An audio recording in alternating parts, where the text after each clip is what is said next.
그리고 문재인 대통령 흔한 얘기로요. 이 갈 때까지 다 간 것 같습니다. 이제 돌이킬 수 없는 다리. 제가 작년 가을부터 그랬잖아요. 결국은 이 여론의 이 추세는 방향성을 확실하게 잡고 있다. 빠질 수밖에 없다. 그 이유는 뭐 제가 전망을 잘해서가 아니라요. 정부 여당이 하는 일이 결국 정책도 안 바꾸고 사람 바꿔봐야 그 사람 회전문 인사만 하고 있고 검증은 통과 안 해도 막무가내로 임명하고 있고 이런 정권과 이런 문재인 대통령 이런 당을 대표하고 있는 이낙연 누가 좋아하겠어요? 그러니까 이재명한테도 계속 밀리잖아요.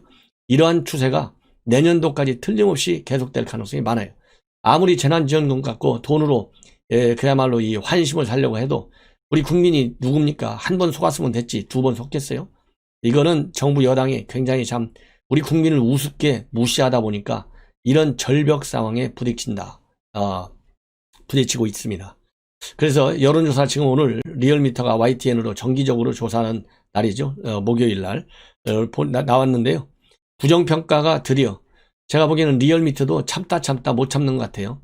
지난주까지는 59.9 참 절묘하잖아요. 0.1 차이로. 그러더니 이제 오늘은 61.2%로 나왔어요. 그리고 긍정평가는 또 절묘합니다.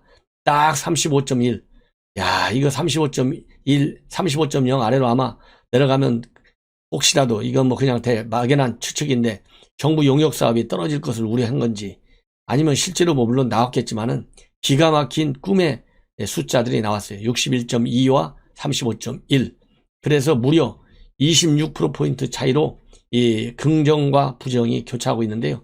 특이한 점은 역시 호남이 아니면 문재인 정권은 벌써 뭐 흔한 얘기로 망했습니다. 지금 전 지역에서 문재인 대통령 전부 부정평가가 앞서고 있어요. 딱 하나만 호남이 예다. 이런 말씀을 드립니다. 예. 자, 그래서 이렇게 문재인 대통령이 이제 갈 때까지 갔고 돌아올 수 없는 다리를 건너갔다. 그래서 문재인 대통령이 지난 1년 내내 추미애를 앞세워서 윤석열을 잡으려다가 실패했잖아요.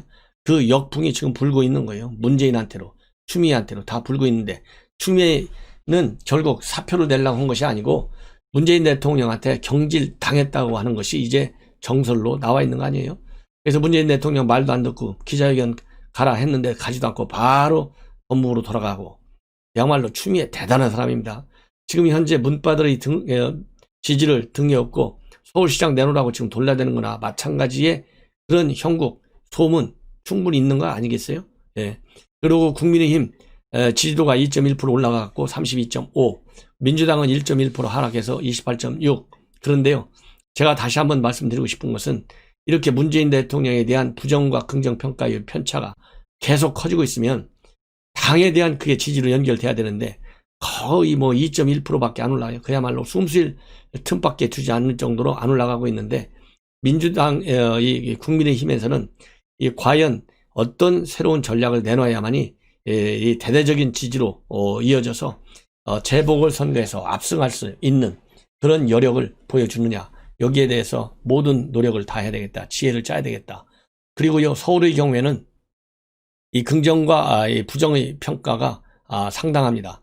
서울 쪽의 부정평가는 62.5입니다. 그래도 그리고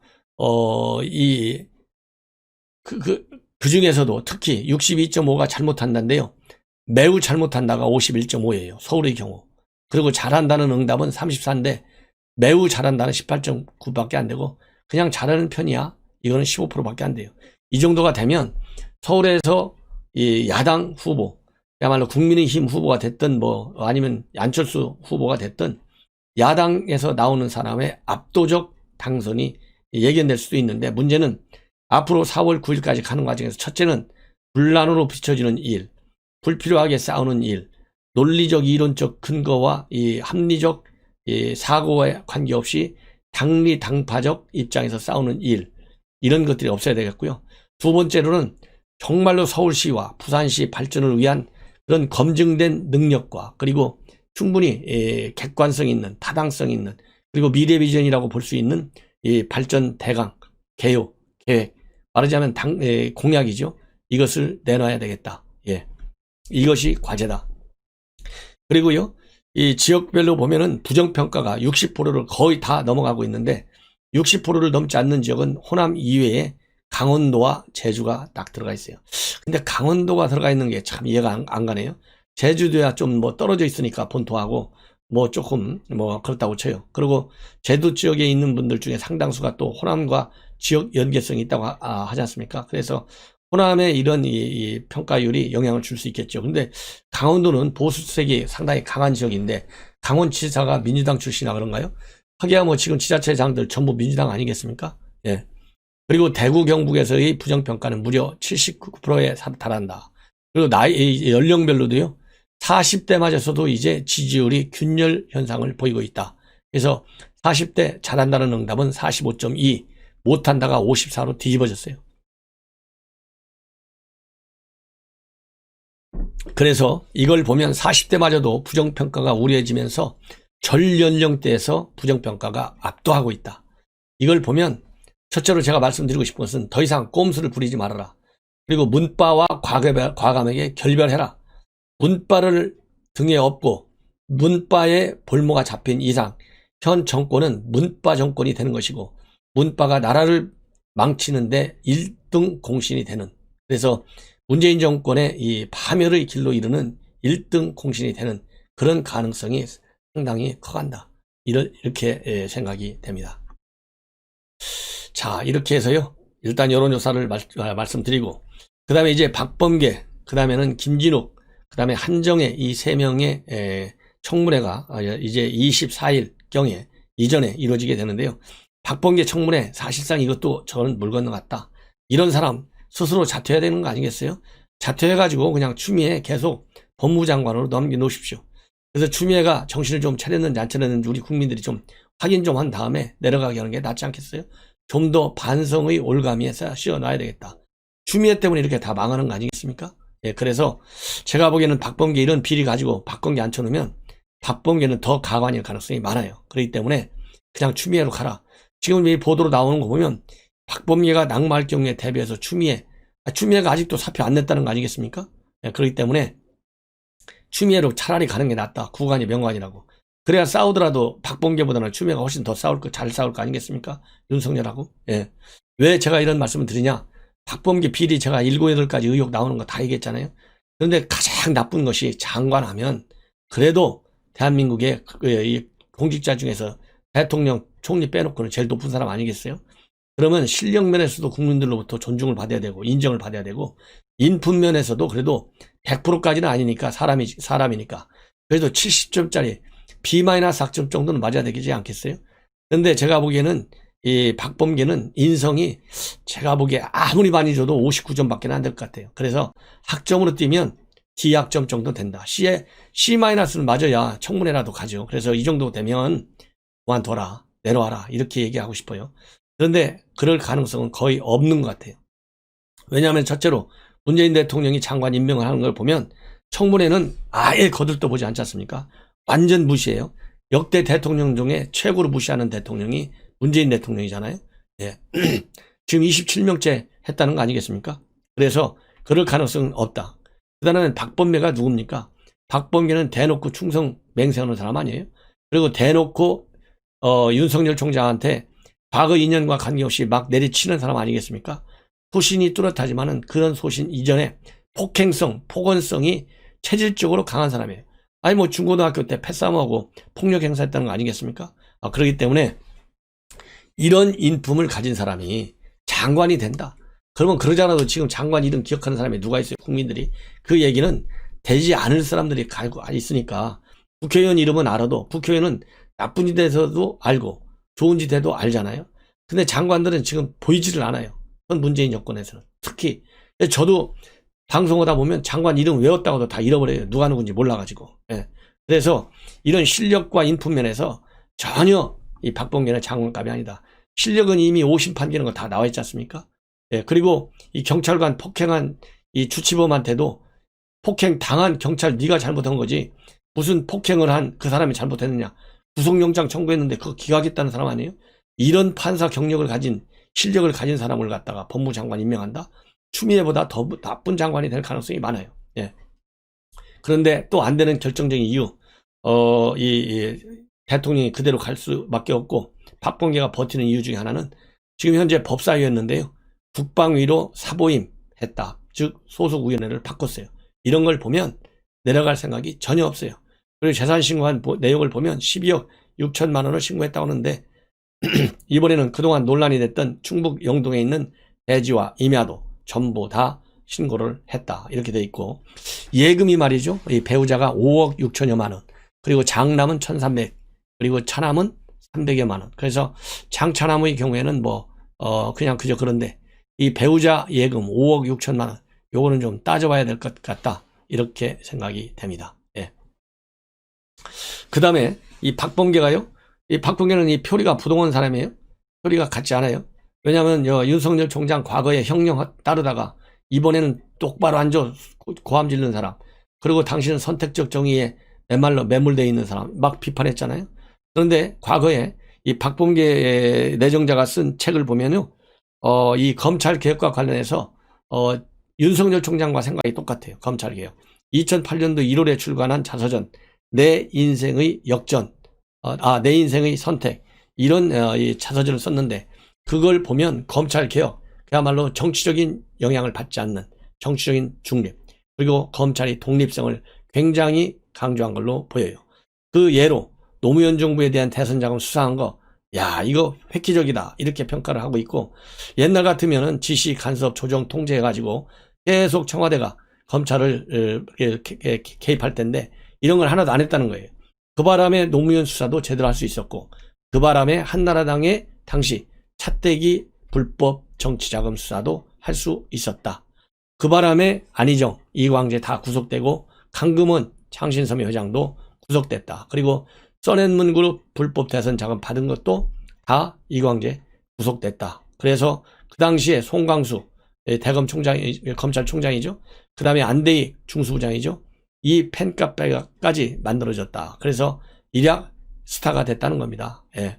그래서 이 강금실 장관이 또 인사도 잘했다 또 평가하고 있어요. 하나는 인사도 잘했다. 그 얘기는 기수 같은 거 이런 거 신경 쓰지 않고 그동안에 가려져 있던 진짜 제대로 수사 능력을 가진 인물들을 찾아냈다는 겁니다. 그래서 공정하게 인재들을 고루 발탁했다. 이렇게 평가를 하고 있어요. 그러면 딱 추미애가 얘기하는 검찰개혁, 딱 추미애가 얘기하는 이 검찰 인사, 이 인사 학살, 이거 안 하겠다는 얘기나 마찬가지 아니겠어요? 이 당시 상으로 보면 2008년도 12년 전 이 책자를 보면 그렇다 이겁니다. 그런데 불과 박근혜 대통령 때 2013년도에 윤석열 총장이 좌천 나오고 이럴 때, 형 당신같이 의로한 의로운 검사가 있어서 참 다행이다, 이렇게까지 축켜 세웠는데, 불과 7년 만에 변신을 했는데 변신 안 했겠습니까? 검찰 개혁도 정반대, 인사도 정반대로 생각하고 있을 가능성이 크다. 네. 그리고 지금 이제 또 하나 문제가 되고 있는 게요, 바로 LKB 법무법인인데요. LKB와의 특수관계 때문에 상당히 논란이 되고 있고, 이것이 바로 이해충돌 소지가 있다, 이런 비판이 야권에서 제기되고 있다고 합니다. 왜냐하면 지금 LKB가 좌파 진영의 김현장이다, 이런 지금 현재 닉네임까지 가지고 있다고 그래요. 왜 그러냐면 웬만한 주요 형사사건은 전부 LKB가 현 정권 들어와서 싹쓸이 하고 있다고 합니다. 조국 거, 김경수 거, 이재명 거, 김은경 전 환경부 장관 블랙리스트 전부 다 이 LKB가 하고 있어요. 그리고 이 박범계 대전에 있는 김소연 변호사하고 지금 법적 소송이 진행 중에 있잖아요. 이것도 LKB가 하고 있어요. 그리고 이용구 현 법무차관도 LKB 출신이에요. 예, 이런 것들이 전부 다 결국은 법무장관이 얼마나 세요? 형집행정지 사면 이런 거 전부 다 이 법무부 장관 소관이지 않습니까? 예, 가석방 이런 거. 그러니 얼마나 셉니까? 그래서 이건 이해충돌 소지가 많다, 이런 것이 야권의 비판이다. 상당히 심각한 것 같습니다. 그리고 또 하나, 이 지역 개발과 관련해서요, 대전 센트럴 파크를 공약하기 한 달 전에 박범계가 그 맞은편에 있는 아파트 단지를 구입했다. 그래서 지금 논란이 되고 있어요. 이해충돌이나 마찬가지인 것이죠. 결국은. 그래서 이것도 논란이 되고 있는데, 뭐냐면 대전 센트럴 파크가 이 대전 서구에 있는 아주 큰 이 지역인데, 거기에 이 대형 이 아파트 단지를 세우고 거기에 큰 이 공원이 있는데, 그 여러 개의 공원들이 있는데 그거를 하나로 연결해서 아트 브릿지를 건설하자. 이렇게 공약을 내걸었다고 그래요. 그런데 공약을 내걸기 1년 전에 말하자면 거기에 아파트 자기가 하나 딱 샀다는 겁니다. 그래서 그 아파트가 최근에 한 2억 8천여만 원에 매입했는데 1억 5천 정도나 올랐다고 합니다. 한 1년여 만에. 예. 물론 박범계는 그 이전에 대전시에서 이런 아파트 사업대 단지를 만든다고 공약을 했을 뿐이다. 그리고 산 것은 그보다 훨씬 이전에 샀다. 이렇게 해명을 하고 있는데요. 어쩐지 이런 게 만약 그게 박범계 이 내정자가 말하는 게 사실이라고 한다면 그러면 개발 정보를 사전에 또 알고서 한 거 아니냐. 이런 또 오해도 있어요. 그래서 이런 거에 대해서 아주 분명하게 해명을 해야 되겠다. 예. 자, 그 다음에는요, 동부구치소, 여러분들 잘 아시다시피, 어제 뉴스를 쭉 보면, 1172명으로 지금 동부구치소 확진자가 나왔어요. 그러다 보니까 동부구치소 수용자 중에서 확진자로 판명받은 4명이 변호사를 통해서 1,000만원씩 배상하라. 정부에 손해배상 소송을 청구했습니다. 그래서 이 수용소에서 이 교정기관 수용자가 국가를 상대로 소송을 낸 것은 이번이 처음인 것으로 그렇게 알려지고 있습니다. 다음으로는요, 이 고민정 관련 뉴스입니다. 여러분들 고민정 관련 상당히 뉴스를 많이 보시죠. 그래서 하나 말씀을 드린다면, 고민정 이 의원이 어제, 그제죠, 이제, JTBC 토론에 나왔어요. 거기서 이 코로나 백신 구매와 관련해가지고 이건 날아간 계약이기 때문에 이건 비밀이다. 비밀 협약이다. 그래서 공개할 수 없다. 이렇게 얘기했는데 이 얘기는 결국 뭐겠습니까? 지금 정부가 이 백신 하나도 제대로 조달하지 못하고 이 계약도 제대로 계약 못해가지고 대한민국만 지금 2월이나 돼야 이 접종에 시작할 수 있고 다른 나라들은 이미 지난달 12월부터 시작했는데 참 무능하다. 이런 비판이 나오고 있잖아요. 그 무능의 핵심에 누가 있어요? 문재인 대통령 있지 않습니까? 그러다 보니까 여러분들 잘 아시다시피 고민정이가 문재인 측근 중에 측근이잖아요. 대변인이 나왔지 않습니까? 예. 그러니까 이 총대면의 사람 중에 하나가 윤건영, 이 고민정, 뭐 이런 사람들, 청와대에 있다 온 사람들이 아주 친문 핵심, 실세로 방어벽, 딱 총대를 메고 있는 사람들인데 바로 이 JTBC에 토론할 때 비밀 협약 내용이기 때문에 국민한테 일일이 공개할 수 없어. 그러니까 더 이상 시비하지 마. 이런 쪽으로 발언했어요. 이거와 관련해서 야당으로부터 지금 언론으로부터 지금 아주 질타를 받고 있습니다. 쉽게 얘기해서 한마디로 무식한 거 아니겠어요? 아니 백신 구매가 어떻게 날아간 비밀 협약입니까? 이건 제가 날아간이라고 하는 것이 아니라 고민정 의원이 그렇게 얘기했어요. 예, 날아간 비밀 협약이다. 백신 구매 계약이. 이런 이 주장 누가 이걸 믿겠어요? 이거 아니 정부가 일개 기업으로부터 백신을 돈 주고 사오는 사적 계약이에요. 그리고 이런 계약은 비밀이 될 수가 없어요. 왜냐하면 기업에서도 이게 무슨 뭐 비밀 무슨 기술 특허를 한국이 몰래 빼오는 것도 아니고 왜 이걸 비밀 계약입니까? 그리고 회사도 이거 대한민국 정부 전 세계에서 그래도 15등 안에 드는 나라인데 이런 데서도 이렇게 많이 사간다. 회사가 된도 좋은 거예요. 그리고 대한민국 정부도 지금 왜 욕먹습니까? 도대체 백신 계약 어떻게 됐냐? 공개하라는 거 아니에요. 국민의 알 권리가 바로 이런 거 아니겠습니까? 그런데 어떻게 이걸 비밀 계약이라서 다 그러면 비밀 계약 좋아요. 비밀 계약을 그러면 언제 얼마나 빨리 계약을 했는데 그야말로 비밀을 지켜야 할 무슨 특수한 사정이 뭔지 한번 밝혀라. 저는 그렇게 얘기하고 싶고 그러면 비밀 계약한 날짜 좀 한번 공개해 보십시오. 언젠지. 예. 그러면 우리 국민들이 저도 비판 안 할게요. 이것도 난리가 나고 4월 선거 지게 생겼으니까 대통령이 전화 한 통 해가지고 막 홍보했는데 나중에 보니까 모더라에서는 대통령이 얘기한 대로 청와대 얘기한 대로 딱 똑떨어지게 합의한 건 아니었잖아요. 그 당시에. 한국에서 그렇게 요청이 왔다. 한 2단계, 3단계 톤다운해서 그 회사는 발표했어요.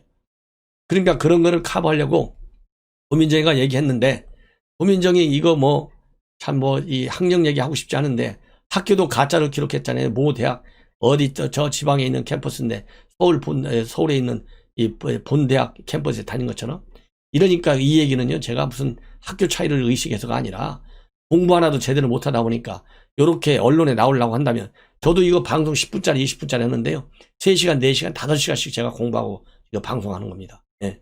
근데 공부도 제대로 안 하고 TV 방송에 나와가지고 그저 홍보되니까 나와서 이렇게 엉터리로 거짓으로 얘기하고 이거는 우리 국민을 무시하는 행태다. 이렇게 얘기할 수밖에 없네요. 예. 그리고 또 이 한동훈 검사장 어디에 있어요 지금? 추미애한테 쫓기고서 부산에서 용인에서 이제 진천까지 쫓겨갔잖아요. 진천에 있는 진천연수원으로 쫓겨갔는데 거기에다가 동부구치소 확진자 중 일부를 보낼 방안을 검토 중에 있다. 이렇게 지금 나오고 있는데요. 물론 본부가 얘기하는 거, 그리고 지금 현재 확진자가 많아서 이 과밀도를 낮추는 거 당연히 필요합니다. 그리고 일부 구치소에 또 이 나눠 분산 수용하고 있어요. 진천 법무연수원에서도 진천연수원에 수용하는 것도 바로 그런 취지에서 아마 수용하는 것이 아닐까, 좋게 해석하고 싶은데요. 왜냐하면 지금 제일 급한 것은 뭡니까? 이 확진자가 더 이상 나오지 않게 격리시키는 거가 굉장히 기본으로 돼 있잖아요. 그런데 하필이면 마침 그 자리에 한동훈이가 가 있잖아요. 그러다 보니까 또 비판의 소지가 있는 거예요. 이것만 보더라도 추미애가 한 치 앞을 못 보는 거죠. 예, 먼 대답을 못 보는 거예요. 한동훈이 왜 용인으로 진천으로 보낼 때도 얼마나 비판받았어요. 근데 이거가 나니까 또다시 비판의 그런 목소리들이 여기저기서 튀어나온다. 이런 지금 현재 시각들이 있다. 이렇게 되어 있고요. 그 다음에 이제 또 중요한 거 하나, 가세넷에서 방금 보도한 내용입니다. 국민의힘에 있는 김병욱 의원, 이 김병욱 의원은 바른미래당 이학재 의원의 보좌관 출신이라고 합니다. 그런데 이 보좌관 출신이었는데 이 국감과 관련해서 이 경북도를 갔는데 그때 좀 술을 많이 먹고 인턴으로 하던 여성을 성추행했다. 오후 6시부터 내일 저녁 6시까지 전격적으로 통행금지가 이루어집니다. 아마 여러분들 워싱턴 DC 하면 전 세계적인 그야말로 정치 1번지고 미국 정치의 본산인데 아니겠습니까? 근데 여기서 웬 이 통행금지가 이루어지느냐 이상하게 생각하실 수도 있을 거예요. 당연한 그런 우려와 이상한 조짐인데요. 뭐냐면 1월 6일이 미국 상하원 양원 합동회의를 통해서 이 최종적인 대통령 당선을 확정하는 회의가 열리는 날입니다. 그런데 1월 6일 날 오후 1시에부터 시작된 이 당선인 이 확정 회의가 이 펜스 부통령 주재로 열리다가 전격적으로 중단이 됐어요. 이 중단 사태의 원인은 미 의회 밖에서 바이든 대통령의 당선을 확정할 수 없다. 이번 선거는 부정선거다. 그러면서 외부에 있던 시위대들이 무단으로 의회 내에 진입했습니다. 그러니까 미국 의회도 당연히 뭐 경비대도 있고 다 그런 거 아니겠어요? 그것을 밀치고 무기로 무장을 해서 들어와 진입을 했어요. 그래서 지금 이 미국 내 언론 보도를 보면 파이프 폭탄까지 설치됐다는 그런 뉴스가 나오고 있고요. 여성 한 명이 가슴에 총을 맞아서 굉장히 지금 중태에 빠져 있다. 이런 뉴스까지도 나오고 있습니다. 그래서 그야말로 미국의 민주주의의 상징인 미 의회를 미 시위대가 전격적으로 불법 점검하면서 이 상하원 합동회의가 중단됐습니다. 그래서 이 마이크 펜스 부통령이 이제 회의를 주재하고 있었는데요. 이 경호국 호의를 받으면서 상원을 급격히 빠져나갔고 각 의원들도 이 소개령에 따라서 전부 의회를 빠져나간 것으로 그렇게 지금 알려지고 있어요. 그리고 미리엘 마우저 워싱턴 시장이 오후 6시부터 통행금지를 발령을 내렸습니다. 그리고 이 워싱턴 의회 폭력 사태를 진압하기 위해서 인근에 있는 버지나주, 그 다음에 메릴랜드주 소속 주 방위군이 워싱턴으로 집결하고 있다는 준전시 상태에 돌입한 것이 아닌가 할 정도로 상당히 우려스럽습니다. 이러다 보니까 이 지지자들의 폭력 시위를 제지하지 않고 있는 트럼프 대통령을 향한 비판도 상당히 커지고 있다고 합니다. 트럼프 대통령은 1월 6일 오전 현지 시간입니다. 이 백악관과 공원에서 지지자들을 향해서 우리는 절대 포기하지 않는다. 절대 승복하지 않는다. 이런 요지의 연설까지 한 것으로 그렇게 지금 알려지고 있고요. 알려지고 있고, 그 다음에는, 이 트위터를 향해서, 해산하라. 이런 얘기는 직접적으로 하지 않고 있는 것으로 그렇게 지금 알려지고 있어요. 그러면서 오후 2시 30분쯤에 트위터에 트럼프 대통령이 올린 글을 보면 우리의 국회, 경찰과 사법당국을 존중하라. 그들은 진정으로 우리나라 편이다. 평화를 유지하라고만 얘기했을 뿐이지 시위대를 향해서 그러니까 평화를 유지하라고 했을 뿐이지 의회를 떠나라 이렇게까지는 하지 않고 있고요. 상황이 심각해지자 2시간쯤 뒤인 오후 4시 반 정도 대선은 트위터에 영상 메시지를 올리고 지난 대선을 사기라고 주장하면서 법과 질서를 존중하라, 평화롭게 집으로 돌아가라, 이렇게 지금 얘기를 하고 있는 것으로만 알려지고 있습니다. 그리고 보수 성향의 폭스뉴스 앵커마저도 1814년도 영국군이 워싱턴을 공격해서 의회에 불을 지른 이후 처음으로 미 의회가 공격당한 날이다. 미국 민주주의에 상상하지도 못한 그런 슬픈 일이 일어나고 있다. 이렇게 지금 비판하는 그런 이 상황인 것으로 그렇게 알려지고 있습니다. 그래서 지금 현재 특별한 사정이 없는 한 이 상하 양원 합동회의를 통해서 이 미 당선인을 선포하려는 그 회의는 일단 지연되고 있다. 이렇게 지금 알려지고 있고요. 그리고 의원들에 대해서도 전부 소개령이 내려졌다고 합니다. 그래서 일일이 의원실 문을 두드리면서 대피를 명령하고 있고 상당히 지금 아수라장이 되어 있는 그런 상황으로 되어 있는데요. CNN에서는 이 경찰이 시위대를 해산시키기 위해서 섬광탄을 쏘았다, 이런 얘기까지 지금 보도가 나오고 있고, 오후 2시 30분경에 성조기와 각종 깃발을 든 시위대가 의회 안으로 들어가서 활보하는 내부 영상이 CNN을 통해서 보도가 됐고, 또 시위대는 깃대와 방패 등으로 의사당 창문을 부수고 안으로 들어가서 이 상원 의장성을 시위대가 점령하기도 하는 그런 사태까지 지금 벌어지고 있다. 통상적으로 의회에 들어가려면 보안검사를 받아야 되잖아요. 그런데 어제 너무나 아수라장이었고 시위대가 일시적으로 몰려드는 바람에 미 의회 경비 파트에서 속수무책이었던 것으로 그렇게 지금 알려지고 있습니다. 따라서 이제 오늘 오후 6시죠. 현지 시간으로 6일, 여기 시간으로는 오후 8시니까 잠시 후입니다. 오늘 여기 한국 시간으로는 오전 8시가 되면 워싱턴은 6시잖아요. 그렇기 때문에 잠시 후부터는 워싱턴이 일제히 통행 금지 상태에 들어간다. 이렇게 지금 뉴스가 전해지고 있습니다. 자, 이제부터는 이제 국내 뉴스인데요. 여러분들 잘 아시다시피 이낙연 대표가 그야말로 국민통합이라는 명분하에 전직 대통령 2명에 대한 사면 문제를 꺼냈다가 문바들로부터 대깨문들로부터 이루 말할 수 없는 압박과 지금 시련을 겪고 있는데도, 그럼에도 불구하고 이낙연 대표 끝까지 이 사면 문제를 거론하고 추진해 나가겠다, 이렇게 밝히고 있어요. 물론 당의 공식 입장은 뭐냐면 국민 공감대, 그 다음에 두 전직 대통령의 사과와 반성을 주장하고 있기는 해요. 그러나 그것은 두 개의 나무에 불과한 것이고, 큰 숲은 일단 두 대통령의 사면은 끌고 간다. 이것이 이낙연 대표가 어제까지도 했던 얘기입니다. 이런 거에 반해서 여당 내부 핵심 친문 실세 의원들, 예를 들어서 윤건영 선을 넘지 마라, 이렇게 또 얘기하고 있잖아요. 이 사면 문제는 일단 끝났다, 딱 이렇게 얘기하고 있어요. 이런 걸 보면 이 문 대통령의 복심이 바로 윤건영 아니겠습니까?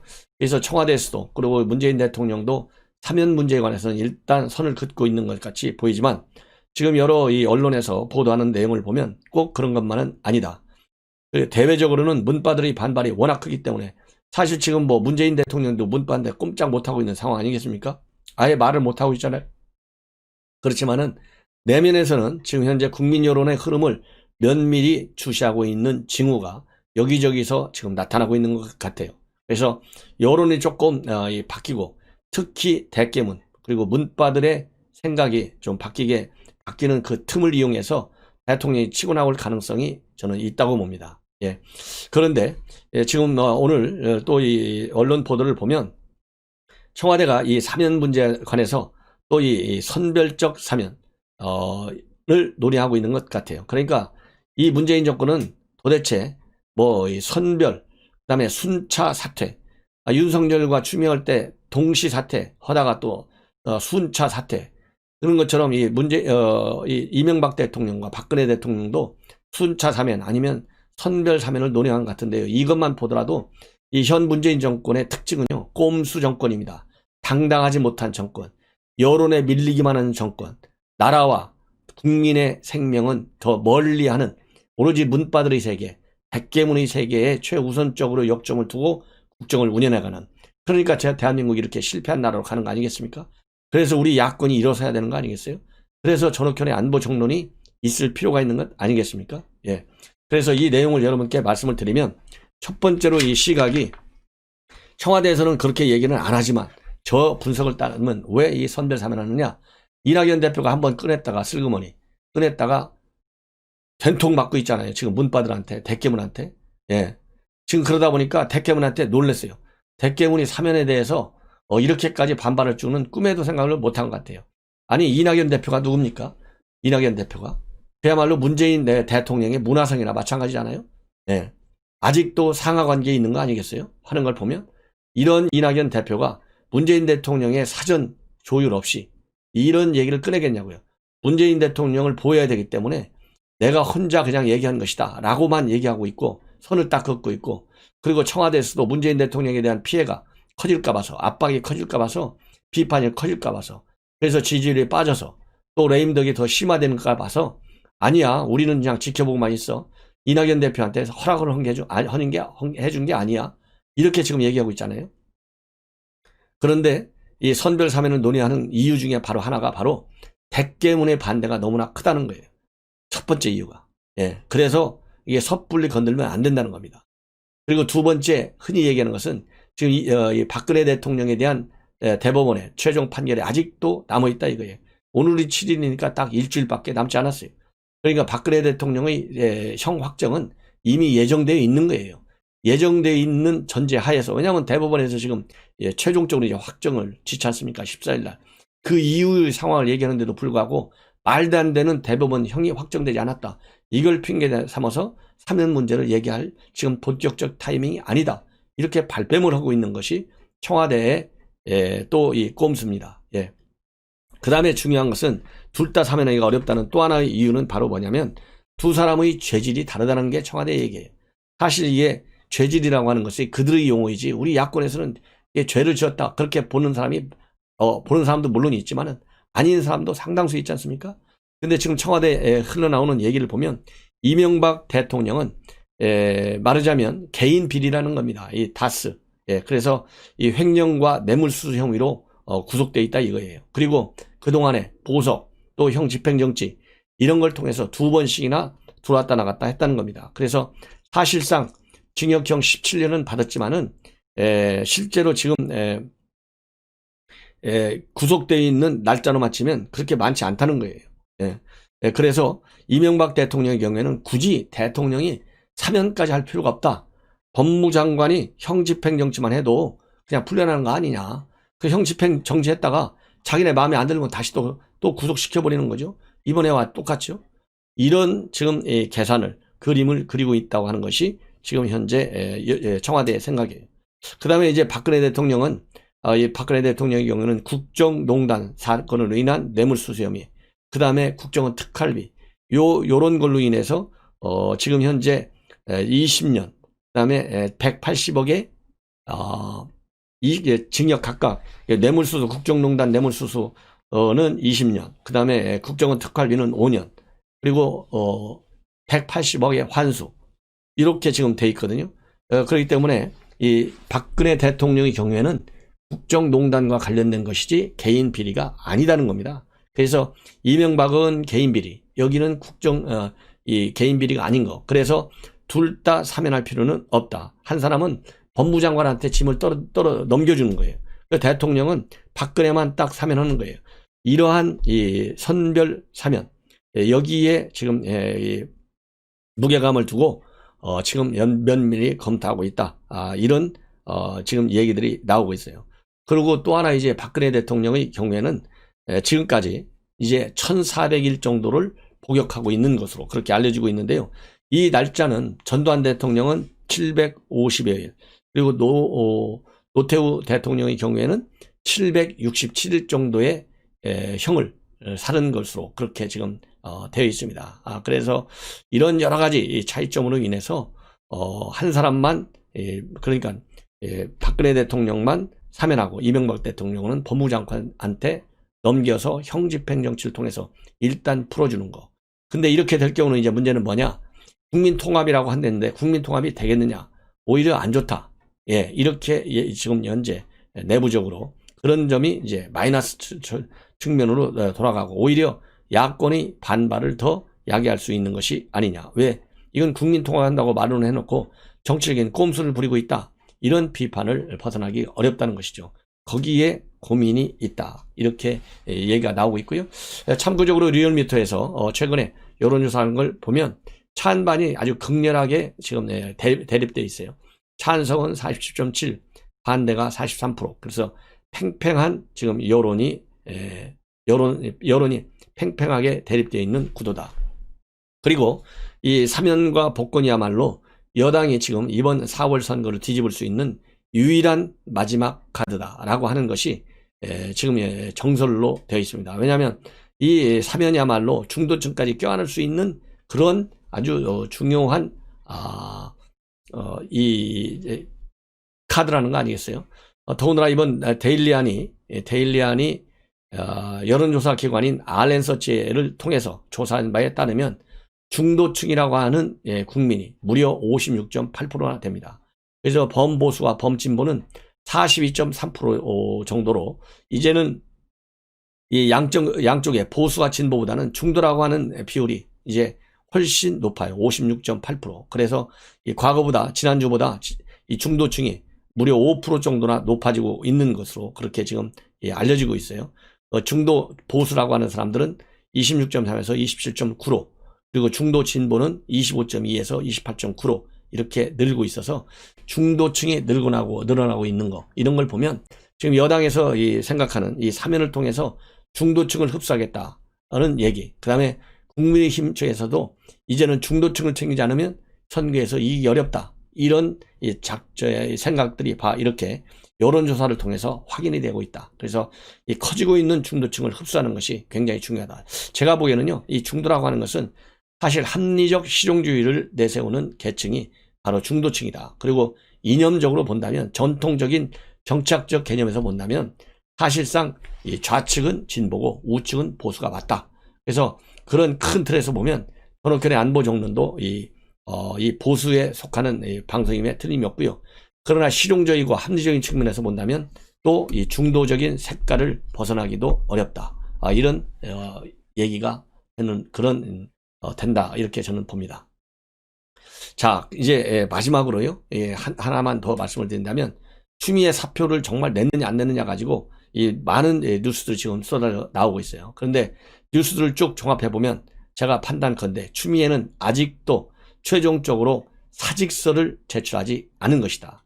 이 사직서를 스스로 제출하지 않은 게 아니라요. 이 반발 차원에서 아직 제출하지 않고 있어요.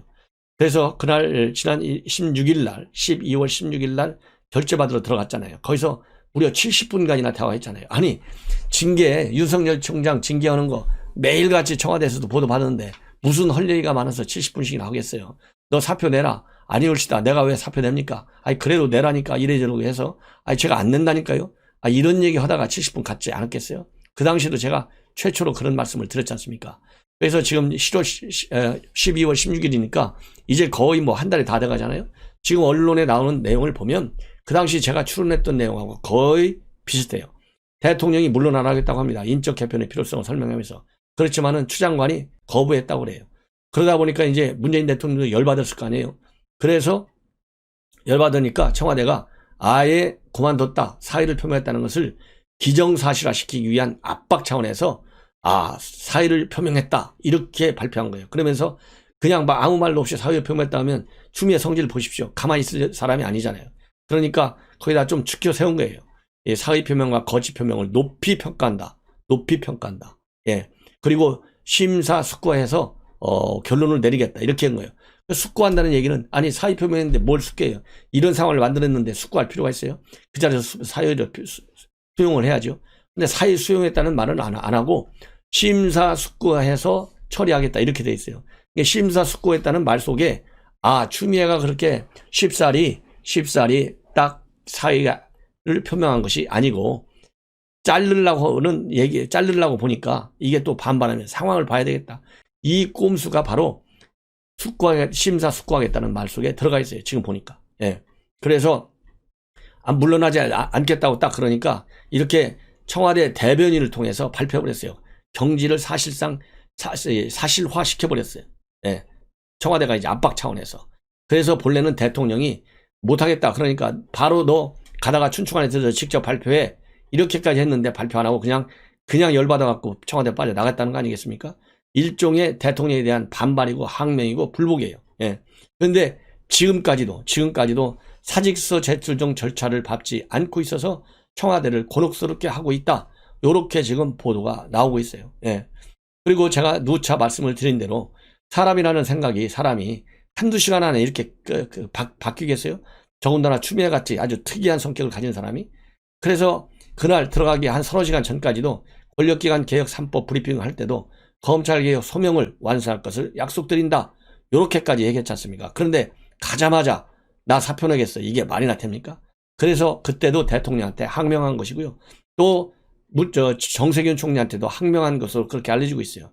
뭐냐면 지난달 12월 1일 날 국무회의 직전에 한 10분간 총리실에서 독대했다는 거 아니에요? 근데 독대했는데 그 당시에 총리가 너희들 동반사퇴해 했는데 동반사퇴 안 하겠다는 겁니다. 예. 추미애가 응하지 않은 것으로 그렇게 지금 알려지고 있어요. 그런 소문들이 나오고 있어요. 이게 다 언론에 보도되고 있는 내용들입니다. 이런 걸 보면 추미애가 그야말로 흔히 얘기하는 대로 추미애는 당 대통령 때부터 뭡니까? uncontrollable, 통제할 수 없는 사람이다. 이런 말이 돼 있잖아요. 그래서 이번에도 청와대에 영이 전혀 서지 않은 그런 상황이다. 예. 그래서 청와대가 이렇게 사표 수리를 제대로 못하고 있는 거, 사직서도 못 내고 안 내고 그래도 버티고 있는 게 뭐냐? 바로 이 친문, 강성 친문들, 이 대깨문들 때문에 청와대도 꼼짝 못한다. 그러니까 사면 문제 얘기하거나 똑같아요. 왜냐하면 강성 친문들이 청와대 자르지 마, 추 장관 자르지 마, 이게 41%나 된다는 거 아니에요? 41만 명이나. 이러니까 이게 무서워가지고 지금 청와대가 그러니까요 대깨문들의 볼모가 되어 있다. 이렇게 봐도 과언이 아닐 정도로 그렇게 지금 알려지고 있고요. 그 다음에 지금 현재 추미애가 말이죠. 서울시장 내놔라. 지금 밀당에 들어갔다는 소문까지 있어요. 그래서 여러분들 아시다시피 지금 여당에서는 박주민, 그 다음에 우상호, 그 다음에 박영선 이런 사람들이 서울시장 후보로 지금 나오겠다는 거 아니겠습니까? 유일하게 선거 나오겠다고 지금 선언을 한 사람은 우상호 한 사람이에요. 박주민이는 헐려다가 안 하고 있어요. 왜 안 하는 거 아세요? 박주민이는 누굽니까?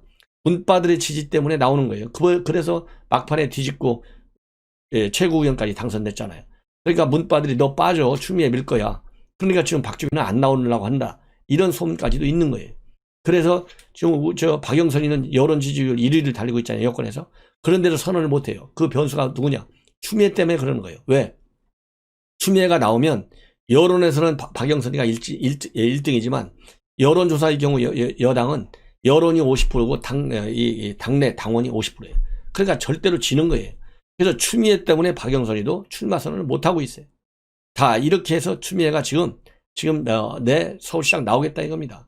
만약 서울시장 나오겠다 하면은 지금 야당에서는 땡큐 아주 연호를 부르겠죠. 당연히. 왜? 지금 여론조사 보면 추미애하고 박영선하고 차이가 많이 나고 안철수하고도 차이가 많이 나고 어느 누가 나와도 추미애만 여권에서 나오면 무조건 이긴다는 거 아니에요? 그렇기 때문에 지금 여권에서도 굉장히 지금 딜레마에 빠져 있다. 이런 보도들이 나오고 있습니다. 그래서 지금 현재 야당의 경우에는 서울에서 7連패를 끊을 수 있는 유일한 지금 기회가 지금 온다. 이렇게 볼 수 있는데요. 이 관건은 바로 뭐냐? 야권 후보의 단일화가 이루어질 수 있느냐? 이것이 가장 큰 미지수다. 왜냐하면 지금 현재 신년 여러 가지 여론조사를 보면 안철수가 선두이긴 하지만은 국민의힘과 단일화 없는 3자 대결에서는 여당이 이길 확률이 굉장히 많아요. 이번에 법무부가 공고한 10회 변호사 시험 응시자 유의사항 중에 확진자는 시험에 응시할 수 없다. 이 부분하고요. 고위험자의 의료기관 이송 부분, 이 부분에 대해서는 효력을 본안 헌법소원 심판 청구 사건이 결정 때까지 정지한다. 이렇게 발표를 했어요. 이러한 헌재의 이 가처분 신청 인용으로 인해서 이번 사법시험에 응시하는 수험생들은 확진자이건 아니면 감염 가능성이 높다라고 판정을 받은 사람이든 누구든지 간에 일단 시험은 볼 수 있도록 헌법재판소가 보장을 해줬다. 그래서 이러한 헌재의 판결은 또 다른 추미애의 이 무능함 그리고 무식함을 질타한 것이나 마찬가지다. 그런 결과가 됐습니다. 그래서 지금 수험생들 또 이런 가처분 신청만 낸 것이 아니라요. 이 고사장인 연세대와 중앙대에서는 최근에 확진자가 나왔지 않습니까? 그래서 여기를 관할하는 질병관리청, 그 다음에 서울시장, 서울 서대문구청장과 동작구청장을 상대로 해서 역학조사를 실시해달라는 행정심판까지 청구해 놓은 상태다. 그래서 이런 걸 보면 이 법무부 장관이 그냥 또 이 정세균 총리가 제대로 이런 것을 관리하지 못한다. 지휘 통솔에도 또 문제가 있다.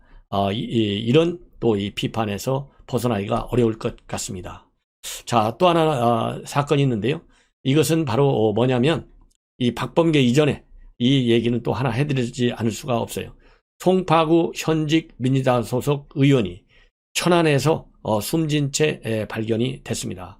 그래서 송파구의 의원과 다른 남성 한 명이 숨진 채 발견이 돼서 지금 현재 현장에 유서는 없는 것으로 확인됐는데 경찰 관계자는 현재로서는 타살 정황은 없다. 그래서 함께 발견된 다른 남성의 신상과 차량 소유주 등을 지금 확인 중에 있는데요.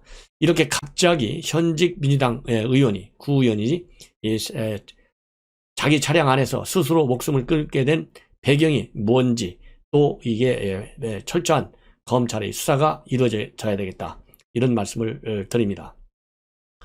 그리고 이제는 박범계 지금 현재 법무장관 내정자와 관련된 여러 가지 의혹들이 상당히 커지고 있어요. 그 중에 이제 하나는 여러분들께 이미 말씀드린 대로 이 오심을 한 문제, 즉 오판을 한 박범계, 그야말로 이 법리 판단 능력이 이렇게 취약한 사람이 어떻게 법무장관이 될 수 있겠느냐. 이 사건인데요. 이것은 여러분들께 이미 말씀을 드린 대로 1999년도 전북 완주군 삼례읍의 나라 슈퍼에서 일어났던 강도 사망 사건입니다. 그래서 3인조 강조가 슈퍼에 침입을 해서 잠을 자고 있던 할머니를 살해한 뒤 현금과 폐물을 털어가지고 달아났었죠. 그래서 수사선상에 올랐던 3명이 유죄를 받고 옥살이를 쭉 했어요. 그런데 17년 만에 진범이 나타나가지고 재심을 통해서 전부 다 이 3명이 무죄 판결을 받았는데 당시 배석판사가 박범계였다는 것입니다. 그래서 이것이 또 하나 이제 문제가 되고 있고요. 또 문제가 됐던 것은 바로 뭐냐면 이 박범계가 충북 영동에 있는 임야, 그러니까 4만 2천여 평방미터니까 평수로 따지면 6,500여 평씩 됩니다. 이 임야를 1970년도 6월에 선친들로부터 물려받았어요. 그 당시 나이는 7살이었다고 합니다. 그래서 그 땅을 이제 부모들로부터 받았잖아요. 조상으로부터. 받았는데 이 땅을 2003년도에 노무현 정부 때 법무비서관 할 적에는 신고를 했어요. 근데 2012년도에 국회의원이 처음 당선됐을 때부터는 지난 8년간 단 한 번도 신고를 안 했어요. 그래서 이 고의성이 틀림없이 있다. 이런 의혹을 지금 받고 있습니다. 시청자 여러분 생각해 보십시오. 자기가 돈 주고 샀어도 잃어버릴 수가 없고 더군다나 이 부모님한테 받은 유산이잖아요. 부모님한테 받은 유산이니까 종중산이나 마찬가지예요. 종중산은 한번 머릿속에 입력이 되면 잃어버릴 수가 없는 거예요. 아무리 어렸을 때 있는 일이라 하더라도. 그리고 더군다나 2003년도에는 또 신고를 했지 않습니까? 그런데 왜 하필 2012년도 국회의원이 딱 되니까 그야말로 이제 신고를 고의적으로 빠뜨린 거라고 볼 수밖에 없어요. 그런데 이 핑계는 뭐라고 되고 있느냐? 이건 내가 고의로 빠뜨린 게 아니고 보좌관이 제대로 챙기지 못했기 때문에 정말로 몰랐다. 이렇게 100번 강조하고 있는데 우리 시청자 여러분 상식적으로 요즘은 이제 상식이 통하지 않는 나라를 만들어 놓고 있잖아요. 그래서 상식적으로 볼 때 이게 과연 말이 되겠느냐. 그렇잖아요. 이거와 관련해서는 지금 국민의힘 측에서도 유상범 의원, 검찰 출신이잖아요. 박 후보가 2003년도 청와대 근무 당시 수천 평의 임야를 신고했던 것을 보면 본인이 토지 수요 여부를 인지하고 있었던 것은 맞다. 그런데 국회의원이 된 이후 8년간 재산 신고를 축소 누락한 것은 고의성이 짙다. 이게 국민의 상식적 판단입니다. 더군다나 이 박범계 의원의 경우에는 과거에 2014년도에 당시 본인이 민주당 원내 대변이었을 때 지금 현재 국민의힘이죠. 당시 새누리당 후보의 재산 축소 신고 논란에 대해서 고의성이 다분하고 이 검찰에서 신속하고 철저히 수사해야 한다. 그리고 이 고의적인 재산 누락 신고, 축소 신고는 당선 무효형에 해당함을 엄중히 밝힌다. 이렇게 되는데 본인이 여기에 지금 해당되는 거예요. 본인이. 예. 그래서 이것도 지금 청문회 개최와 관련해서 그야말로 이 장관으로서의 자격이 없다. 이런 비판적인 시각이 계속 제기되고 있고 언론에 해서 특필되고 있어요. 근데 이런 이 부동산 하나만이 아니에요. 오늘 또 부동산 의혹이 나왔어요. 오늘 오후에 나온 뉴스입니다. 이거는 4억 원에 상당하는 밀양 땅을 또 누락시켰다. 이렇게 지금 보도가 나오고 있는데요.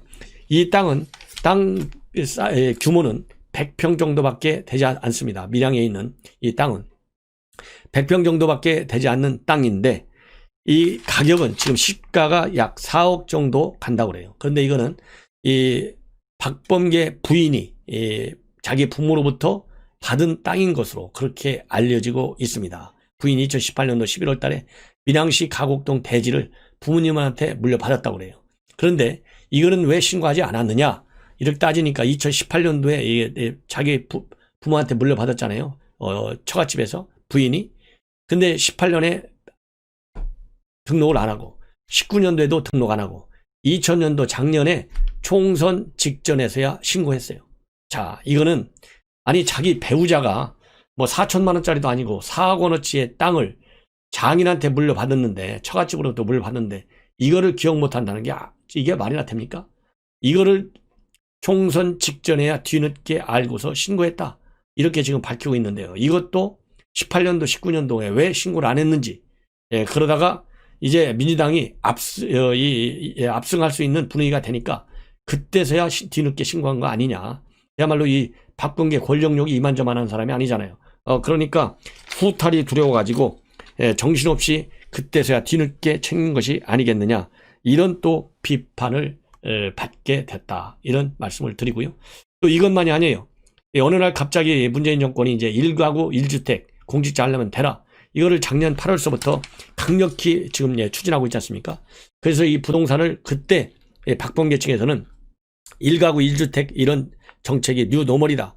그래서 대거 처분했어요. 그런데 이 부인이 아마 장가를 굉장히 잘 건 것 같아요. 이 부인이 처분한 부동산이 모두 4건입니다. 대구에 있는 주택과 상가, 밀양시에 있는 건물과 토지 이런 거가 있는데요. 이것을 시세보다 저렴한 가격으로 토지와 건물을 전부 다 팔아버렸어요. 팔았는데 산 사람이 누군지 아십니까? 바로 박범계의 손의 처남이에요. 그래서 이거는 전형적으로 다주택을 감추기 위해서 친척에게 잠시 맡긴 것에 불과할 뿐이다. 이런 비판이 제기되고 있다. 이런 말씀을 드립니다. 자, 그 다음에는 또 중요한 이건 이제 뉴스거리인데요. 바로 뭐냐면 여러분들 잘 아시다시피 아마 대전 지역에 계신 분들한테는 아주 익숙하게 많이 익숙한 사건입니다. 최근에도 이 김소연 변호사죠. 국민의힘 이번에 총선에 출마했었는데 대전에서 서구에서 유성에서 출마했는데 당선이 안 됐죠. 그런데 이 김소연 의원이 변호사입니다. 이 변호사인데 김소연 의원이 본래 대전시 의원을 했어요. 의원을 하다가 이제 돌고 돌아서 지금 보수정당인 국민의힘 쪽으로 넘어왔죠. 넘어왔는데 이 김소연 의원이 시의원 선거 때 박범계가 금품을 요구했다. 1억 원을 요구했다. 그래서 소송을 제기했어요. 이 소송을 제기해가지고 검찰에서 구속 기소해서 조사를 쭉 해보니까 이 박범계 비서관과 당시 대전시 의원이 실제로 이 돈을 받아 챙긴 그런 혐의가 있어가지고 대법원에서까지 전부 유죄 판결이 받았어요. 그리고 박범계는 이 무죄인 거죠. 이 무죄 판결을 받은 거나 마찬가지입니다. 딱 그렇게 되니까 박범계가 이거와 관련해서 우선 정치적으로 사과를 하면서 이 본인이 방조한 것이 아니다. 그래서 이 허위 사실을 유포해서 명예를 훼손했다. 그래서 김소연 당시 대전시 전 의원 민주당에서는 보복 조치를 하다가 제명을 했고요. 당의 명예를 훼손했다. 그리고 박범계는 허위 사실 유포를 해서 명예를 훼손했다 해가지고 이 김소연 변호사를 명예훼손 혐의로 고소를 했어요. 그래서 지금 1억 손해배상 소송이 진행되고 있는 상황입니다. 그런데 문제가 바로 뭐냐면 새롭게 문제가 되게 된 것이 이 김소연 의원이 이런 그 소송과 관련해서 대전 3개 방송 MBC와 KBS, TJB 여기 기자들을 3명을 모아놓고 기자회견을 했어요. 기자회견을 해가지고 이 관련 비리 의혹들을 쭉 얘기를 했습니다. 이 기자회견한 시기는 2008년도 11월 15일과 16일인데 이때 기자들한테 한 얘기들이 녹취가 되어 있었는데 약 30분가량의 녹취가 되어 있었어요. 근데 이 녹취록을 갖다가 박범계 변호인 측에서, 즉 LKB 파트너 측에서 2019년도 초쯤에 재판부에 이 녹취록을 냈어요. 그래서 뭐라고 냈느냐, 이것이 유리한 부분만 발췌해서 재판부에 냈습니다. 이 김소연이가 말하자면 2018년도 요때 기자들을 만나서 허위 사실을 유포했다. 그래서 이 녹취록 일부를 증거 자료로 냈어요. 이거를 이제 재판이 진행되니까 김소연 변호사를 알게 됐잖아요. 그래서 이 김소연 변호사는 실제적으로는 당시 이 기자회견에 참석했던 3사 기자 중에 한 명이 이 녹취록을 박범계 측에 제공해 줬어요. 그래서 박범계가 이거를 유리한 부분만 잘 발췌해가지고 LKB 파트너스 측에서 판결을 유리하게 받아야 될 거 아니에요. 재판부에 제출했어요. 그러니까 이 기자한테 받아서 제출했다는 사실은 그 당시에는 잘 몰라가지고 박범계 측에서 몰래 이거를 녹음한 것이 아니냐. 그래서 통비법 위반 혐의로 또 고소했어요. 그러니까 당연히 검찰에서는 기자로부터 제보 받다는 거 다 알고 있고 법원도 알고 있고 사실상 카톡으로 제보를 받았다고 그래요. 기자한테 이 박범계 보좌관이. 그렇기 때문에 통비법 위반 혐의는 고소했지만은 이거는 불기소 처분으로 끝나버렸어요. 그러다가 이제 나중에 이거 기자가 제공한 것을 이제 결국은 알게 됐습니다. 그래서 김소연 변호사는 이거야말로 전형적인 권한 유착 사건이다, 이렇게 결론을 내리고 이 기자를 대상으로 민사 소송을 지난 2일 날 제기했습니다. 그래서 이제는 이게 권한 유착의 전형이 아니냐. 그래서 대대적인 이 소송전이 지금 현재 대전에서는 예고되어 있는 상황이다, 이런 말씀을 드리고 싶고요. 이 박범계 민사소송 과연 어떻게 끝나게 될지, 일단 대법원까지 갔는데 이 보좌관, 돈 받는 사람들은 전부 다 유죄 판결을 받았지만 박범계는 아무런 이 죄가 없는 것으로 딱 끝났기 때문에 이 부분에 관해서 이 녹취록을 불법으로 입수를 했다면 불법으로 입수한 증거는 증거 가치가 없어요. 그렇기 때문에 이것이 김소연 변호사에게 불리하게 작용할 가능성은 별로 없을 것 같다, 이런 말씀을 드리고, 이게 김소연 변호사한테 1억 원 상당의 정치 자금을 진짜 요청을 했는지, 이런 것들이 이제 문제가 되고 있고요. 또 하나는 이 허위 사실 유포에 또 하나 문제가 되는 것은 당시에 청년 박범계 의원이, 이 녹취록에 뭐가 되어 있냐면 박범계 의원이 당 대표 선거를 앞두고 청년 당원들에게 돈을 뿌렸다는 제보를 받았다. 그 돈이 어디서 나왔는지에 대해서는 합리적인 추론은 가능하다. 이 부분을 박범계 의원 측에서는 지금 문제시하고 있어요. 그러니까 들리는 소문만을 토대로 해서 허위 사실을 기자들에게 유포한 거, 요것도 민사 소송에서 상당히 유리한 이 객관적 사실이다, 이렇게 해서 이 녹취록을 쓰고 있는데요. 이 녹취록 사건 때문에 대전 지역의 이 법조계 굉장히 큰 뉴스가 될 것 같고요. 앞으로도 박범계가 지금 현재 장관 내정된 직후에 바로 이 녹취록과 관련해서 권한 유착이다 그러면서 대대적인 소송전을 지금 제기하고 있기 때문에 이것이 또 이 지난번 이 조국 사태와 마찬가지로 이 박범계의 청문회 진행과 관련해서 상당한 이 역풍이 불 가능성도 배제할 수 없다, 이런 말씀을 드립니다. 예. 자, 그리고요 또 하나 이제 한 가지만 더 이 말씀을 드린다면, 이란 국영TV가 방금 전에 속보로 보도한 내용입니다. 이란 혁명수비대가 한국 유조선을 납포했다, 이렇게 지금 공식적으로 국영TV가 방송한 것을 AP통신이 보도했습니다. 그래서 이 내용을 보면 이란 국영TV 보도 내용을 보면 이 MT 한국캠이라고 하는 이 선박이 페르시아만 해협의 석유 오염을 이유로 해서 이란 당국에 의해 제지당했고 납포됐다, 이렇게 밝히고 있습니다. 그래서 이 납포된 내용은요, 영국 해사 교역 운영국에서도 이 내용을 잡았고요.